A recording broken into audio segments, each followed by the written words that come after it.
অসমত মিয়ালেন বনাবলৈ দিয়া নহব গৰজি উঠিল মুখ্যমন্ত্ৰী কিয় যাব কওকচোন নৰে কিয়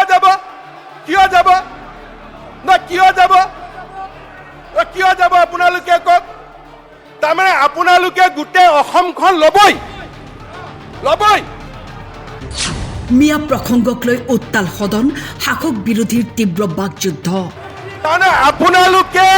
মিয়া মুছলমান মানুহখিনিয়ে গোটেই অসম ল'বই আমিও ল'ব নিদিওঁ হৈ গ'ল আমিও ল'ব নিদিওঁ আপোনালোকে আজি হাউচত ক'লে যে আমি ল'মেই আৰু মই কৈছো আপোনালোকক আমি ল'ব নিদিওঁ উত্তাল বিধানসভা অধ্যক্ষ মহোদয় এখেতসকলে শুনিব খোজাই নাই গতিকে শুনিব নুখুজিলে মোৰ কৈ লাভ নাই আচ্ছা আপোনালোকে উঠাই কিয় যদি শুনিবই নোৱাৰে আপোনালোকে যদি মোৰ কথা শুনিব ইমান ভয়ে খায় এই কথাবোৰ আনে কিয়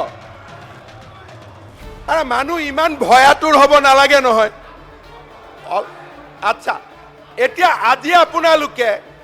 আপোনালোকে এখন ডাঙৰ জগাই দিলে আচ্ছা আজি আপোনালোকে ইয়াত বহি অখিল গগৈ ডাঙৰে আৰে প্লিজ মই ক'লো আপুনি যি কৰে কৰক হাউচত কি কৰিব আৰে মই ক'লো আপুনি মোক মুখ্যমন্ত্ৰী ডাঙৰীয়াই কৈ আছে অলপ শুনক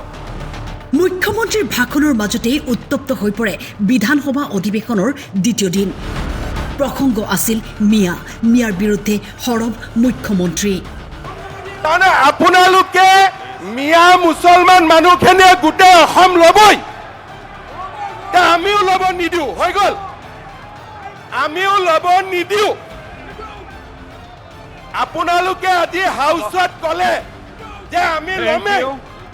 আৰু মই কৈছো আপোনালোকক আমি ল'ব নিদিওঁ বাছ ৰাজ্যৰ সাম্প্ৰতিক পৰিস্থিতিক লৈ মুখ্যমন্ত্ৰীয়ে কৰিলে মন্তব্য ক'লে মোৰ কথা শুনিবলৈ যদি ভয়ে কৰে তেন্তে কথাবোৰ উত্থাপন কৰে কিয় আচ্ছা আপোনালোকে উঠাই কিয় যদি শুনিবই নোৱাৰে আপোনালোকে যদি মোৰ কথা শুনিব ইমান ভয়ে খায় এই কথাবোৰ আনে কিয় সংখ্যালঘুৰ ভোটৰ বাবে যিমান প্ৰতিযোগিতা কৰে কৰি থাকক মই তাত নাই কোনে সাপ হৈ খুটে কোনে বেজ হৈ জাৰে দেখি আছে ৰাইজে মাইনৰিটিৰ ভোটৰ কাৰণে যিমান কম্পিটিশ্যন কৰে কৰি থাকক মইতো তাত নাই আচ্ছা আৰু এনেদৰে মিয়াৰ প্ৰসংগক লৈ উত্তাল হৈ পৰিল সদন আজি আপোনালোকে ইয়াত বহি অখিল গগৈ ডাঙৰে আৰে প্লিজ মই ক'লো আপুনি যি কৰে কৰক হাউচত কি কৰিব আৰে মই ক'লো আপুনি মোক মুখ্যমন্ত্ৰী ডাঙৰীয়াই কৈ আছে অলপ শুনক কাৰ পৰা শুনিব আপুনি এতিয়া মুখ্যমন্ত্ৰী ডাঙৰীয়াই কৈ আছে অখিল গগৈ ডাঙৰীয়া মই যি বাহিৰত কৈছো এটা হাউচত কৈ মোক যি কৰে কৰক ৰ'ব আজি আৰে মই ক'লো কি কৰিব এতিয়া আপোনালোকে মোক কি কৰিব এতিয়া মই ক'লো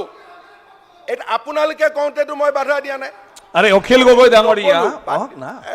আপোনাৰতো উত্তৰ লাগে ন 2009 আপুনি শুনকচোন উত্তৰটো চাই আহিছো বাদ দিয়ক আপোনাৰতো উপায় নাই আপুনি শুনিবই লাগিব কি কৰিব আপুনি মোক ক'ব হাউচত মই কাক মাতি আনিম নহয় মুখ্যমন্ত্ৰী ডাঙৰীয়াই কৈ আছে যে মই কাক মাতি আনিম আপোনাৰ কথাটো উত্তৰ দিবলৈ মই যদি উত্তৰ নিদিওঁ কোনে উত্তৰ দিব এতিয়া আপোনালোকক আৰে হে ভগৱান আৰে না এটা কি কৰো মই ক'লো এতিয়া আপুনি মোক কি কৰিব আপুনি কি কৈ আছে আৰে মই পক্ষ ল'ম না আপুনি কি কৰিব মই পক্ষ ল'মেই বাজ মই পক্ষ ল'মেই প্লিজ যি কৰে কৰক না মই ল'মেই ক'ব দিয়কচোন মই ল'মেই না ক'বতো দিয়ক পক্ষ ল'মেই আৰে কি লাগে এতিয়া আৰে নহয় মই আৰে আপোনালোকে যদি নুশুনাকৈ